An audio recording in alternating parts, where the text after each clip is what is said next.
Businesses today have a lot to navigate, and hitting sustainability goals can have you wondering how to balance today's needs with tomorrow's. Today, the global economy is less than 10% circular. That is a lot of valuable resources wasted.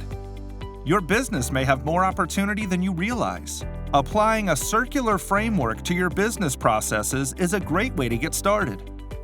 There are generally 5 accepted business models that provide structured approaches to move towards circularity in order to adapt to your specific business needs. The models take into account who your buyers are, where your supply is coming from, and, most importantly, where your waste goes to optimize resource use for your company. We've got success stories to show how closing resource loops can actually boost the bottom line.